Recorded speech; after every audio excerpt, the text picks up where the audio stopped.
why finding yourself is a myth and what you should do instead. At some point in your life, perhaps late at night, when everything feels strangely quiet, you may have whispered this question to yourself without fully realizing its weight.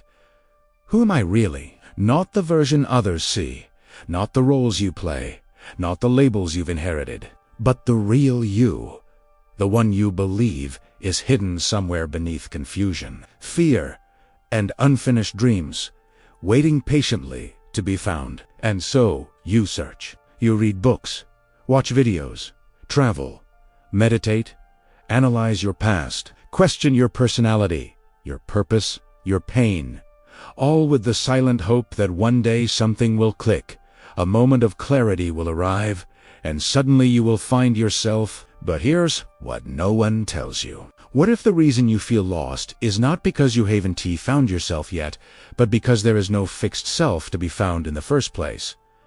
Think about this for a moment. How long have you been searching for an answer that feels like it should already exist? The modern obsession with finding yourself sounds wise, even spiritual, yet it quietly assumes something deeply limiting, that your true self already exists somewhere fully formed, waiting to be uncovered like a buried treasure. Carl Jung challenged this idea long before it became popular culture, arguing that the psyche is not a static object, but a living process, and that what we call the self emerges through a lifelong journey of integration, not discovery. In other words, you don't find yourself.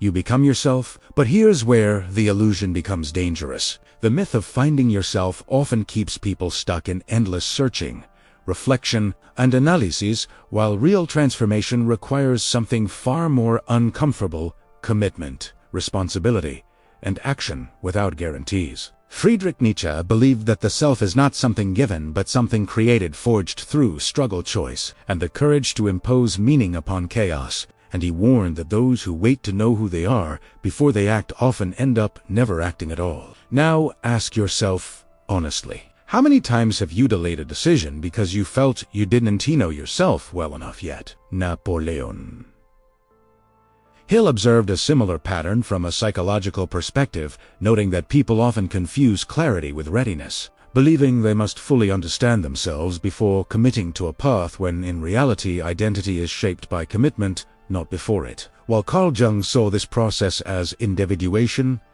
the integration of conscious intention and unconscious shadow, Napoleon Hill framed it as mental conditioning, where repeated action reshapes belief, self-image, and confidence over time.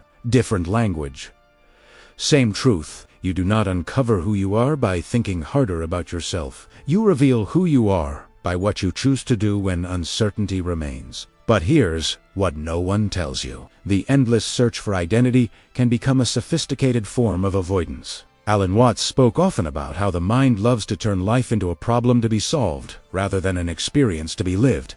And the question, who am I, can quietly replace the deeper, more honest question, what am I willing to commit to? Because commitment is risky.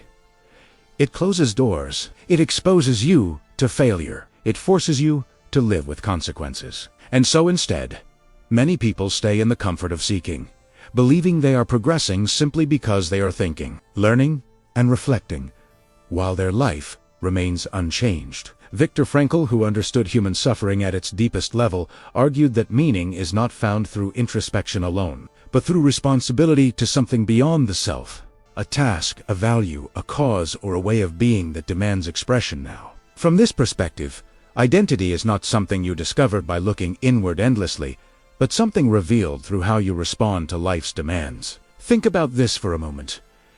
When have you felt most alive? Was it while analyzing yourself, or while acting in alignment with something that mattered, even if you felt afraid, uncertain, or incomplete? Carl Jung believed that neuroses often arises not from a lack of self-knowledge, but from a refusal to live what one already knows. And this is where the myth of finding yourself quietly betrays people.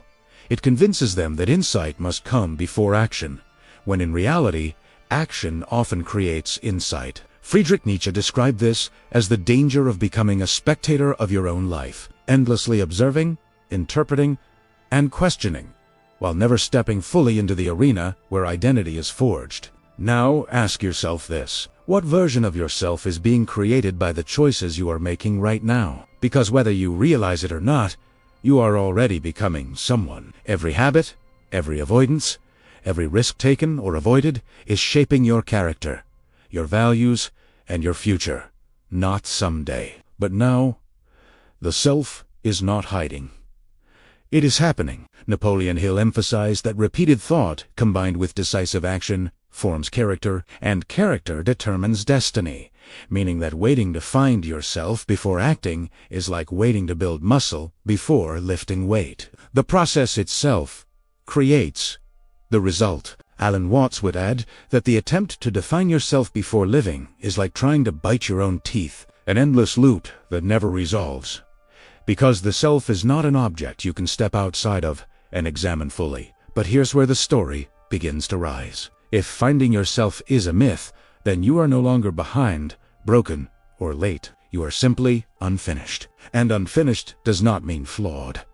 It means open. Carl Jung saw the human psyche as a process of becoming whole, not perfect, and wholeness includes uncertainty, contradiction, fear, desire, and growth, all integrated through lived experience, not avoided through analysis. This is why so many people feel relief when they stop searching and start building. They stop asking, "Who am I really?" and begin asking, "What kind of person am I willing to become through my actions?" This shift changes everything, because instead of waiting for clarity, you act in service of values. Instead of needing certainty, you cultivate courage. Instead of trying to uncover a hidden identity, you consciously shape one. Viktor Frankl believed that meaning emerges when we take responsibility for our choices, even in suffering, and through that responsibility, we discover not who we are, but who we can be.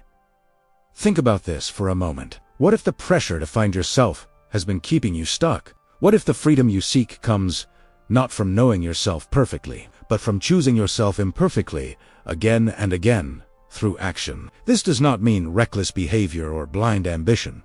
It means honest engagement with life. It means choosing a direction without needing a complete map. It means allowing identity to be shaped by lived truth rather than imagined certainty. Friedrich Nietzsche believed that those who have a why can endure almost any how, and that why is not discovered through searching inward endlessly, but through commitment to a vision that pulls you forward. And here is the quiet truth beneath it all.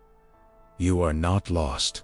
You are becoming. And becoming does not require you to know exactly who you are. It only requires you to stop waiting, to stop searching for permission, to stop believing that clarity comes first, because the self you are waiting to find is waiting for you to act. So, if something in this message resonated, if it loosened the grip of self-doubt or endless searching, let it settle not as an answer, but as an invitation to live before you fully understand.